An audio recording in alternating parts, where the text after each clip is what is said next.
Love, hate, jealousy. Mix them up and they make a mean martini. JR was the ultimate schemer, but all of his schemes had a positive end goal, especially for his family. Good boy.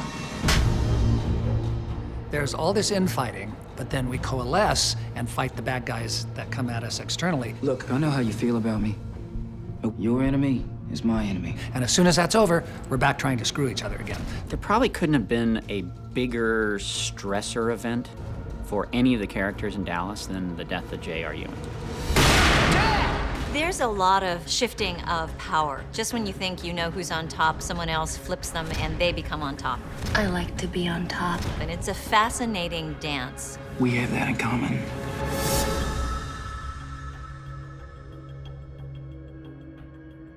Through season 1 and the first half of season 2, we had the family just colliding. And then when JR passed, they had to come together. We're gonna find out who killed your father. And when we do, we'll avenge his death as brothers. We always intended to have Barnes and Ryland come together because they were our best villains. It's looking more and more like Cliff and Ryland are coming for us together, just like JR predicted. As soon as there's an enemy outside of the family will unite against that common enemy. And so in a lot of ways, Cliff Barnes and Harris Ryland are the common enemy that brings everyone together. We are up against a very dangerous man who will stop at nothing to destroy this family. The only hope we have of surviving is if we stick together. And it was more involved about taking over Ewing Energies and actually JR taking over Ewing Energies. And then, you know, sadly, Larry died. This isn't just a little passing of that character. This is one of the greatest characters, if not the greatest character in the history of television. So you need to honor that with a plan. And so everybody was all hands on deck, and okay, so now what are we gonna do? And we basically threw away the season to figure out who killed JR. And the JR's masterpiece was given birth to.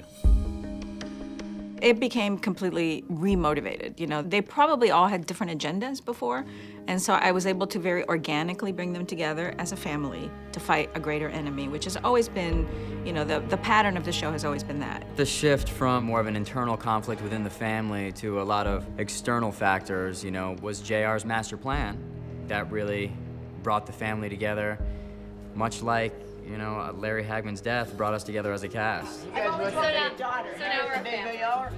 And the death of that character impacted every one of them in a gigantic way. It hit each character to the core. What are you doing? Trying to find answers. I need to know who killed my father and why. John Ross, who, you know, immediately needed revenge and had to find out who did it. And Bobby, on the other hand, he was kind of in shock. And then he got this message from JR, and it allowed him to sort of delay his grief. And so now I have to figure out just what I'm supposed to do in this grand scheme of things. It impacted all of them in a very different way. Sue Ellen was so stunned, it forced her to fall off the wagon. When I read the script and I opened it up and I went, oh my God, Sue Ellen's drinking. But I thought if she's going to drink, maybe the audience would understand that it was because JR had passed. I had a lapse at JR's funeral, and I don't want to have another one. JR is a big stumbling block for anybody and what anybody wants to do. I think Ryland says in one episode, now that JR is gone, things have gotten a whole lot easier. JR's death impacted Elena in as much as she was worried about John Ross and how he would be affected by it. I think JR is someone she really respected in terms of not how he did business, but how much he accomplished.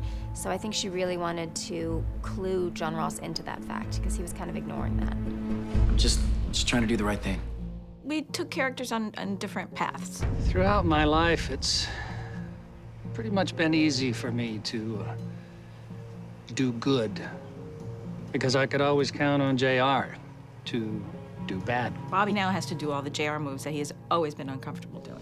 And since JR's dead, it's time to take the gloves off, boys. It's about time.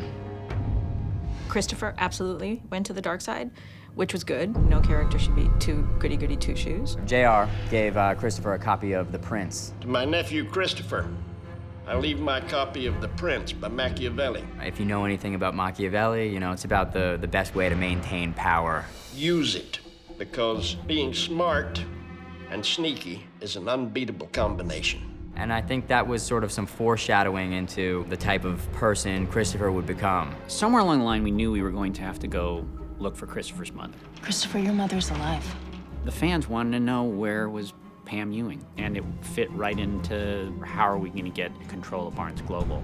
So all those things very cleverly tied into JR's plan. The pieces are falling into place, JR. Larry always played the guy that you love to hate. And he was always devious, and there was always that blurry line because he always added the little humorous smile, and Bobby Ewing's the good guy. Swellen is blurry. If you don't give me proof of the Tesha cover-up and trust that I will protect you, I will look into that tech company and expose you myself. People in real life are not just good and bad. People are more complex. The important things of this story and what the writers and the directors are doing is that the characters are very human. The relationship with Emma's character is important because it shows a side of my character also that's lighter. That's love, you know? He's one of those guys that's trying to do everything he believes is right, but he's not always right, obviously, and he makes mistakes. No one was supposed to be on that rig. It's that beautiful dilemma that human beings have, you know? It's not so black and white. You be nice to that bride of yours. It's not easy being a Ewing bride in this family. What do you take me for, Mom? A scoundrel? It's fun to watch a scoundrel. Now that JR's gone, who's gonna take that place? And Josh is so capable of doing that. My father took down 3 senators, 2 governors, and a vice president. And he taught me everything he knows. Your head's gonna look real nice above my fireplace, Governor. He goes through this initial period of wanting to avenge his father's death, wanting to carry out this plan to, I think that what we're gonna see in the future is, at some point it's gonna finally hit him hard that his dad is gone and that it really is all on him. He'll be dancing around good and bad in the 21st century version of JR. Whatever you were holding on to, whatever JR gave you, now's the time. Remember what your father wrote you. Use what I've given you to take from them, what they want to take from us, and then Bobby will know what to do. Bobby's character, he goes through this really interesting transition where he starts to sacrifice his morals more and more and everything that he believed in for so many years. We're in a different era now in Dallas. The difference now is we have a Cliff Barnes, and in the episode where the rig blows up, Your daughter's on the rig. Just do it. Sir, she's pregnant. That's what started turning her away from her father. Clearly, you know, the losing of her children was definitely a huge impact on her life and what the future holds for her. in the 80s you couldn't do that, so the villain had to be a lot more circumventive, and Larry was brilliant at playing that. I refer to the show, oddly enough, as a soap. And the moment something was revealed and resolved, there was a twist that came around. Well, I hope you don't mind my saying so, Cliff, but your 20/20 hindsight on Digger Barnes might be a bit romanticized. Yeah, well, he wasn't perfect. They stole his legacy. And mine. Digger Barnes, bright guy. Turned out to be a drunk because of Jock Ewing. You go to hell, Barnes. Well, I would, but seems like you've cornered that market. It's been my revenge to get back what I have always felt was rightfully mine. And the Ewings will pay for all of their sins. Revenge can be delicious, and it can be a very dangerous area to go into. When a character chooses to use revenge to get what they want, there are big ramifications to that. Perfect example is JR got what he wanted. He got Cliff. And it seemed like a perfect way to have JR's presence be throughout the whole rest of the season and have him basically get his arch nemesis from the grave. They're trying to dupe you into thinking that I killed JR. He's trying to frame me from the grave. I didn't kill JR. I didn't kill JR. I didn't kill JR. But Cliff had one little thing left, and that revenge is gonna motivate Elena into a revenge. JR did the same thing to my father as he did to yours. So it's a great tool for us dramatically because it's kind of never over. And Pamela's set up for some interesting revenge. My father killed my babies. She's wanting to just make things right for once and for all in her life. I want to hurt him as much as he's hurt me. She and John Ross are very much cut from the same bolt of cloth, and there's happiness there, despite his scoundrel tendencies. Just don't tell my wife. Gotta believe that's gonna cause some problems down the road. As we end season 2, Ewing Energies had oil and it had methane.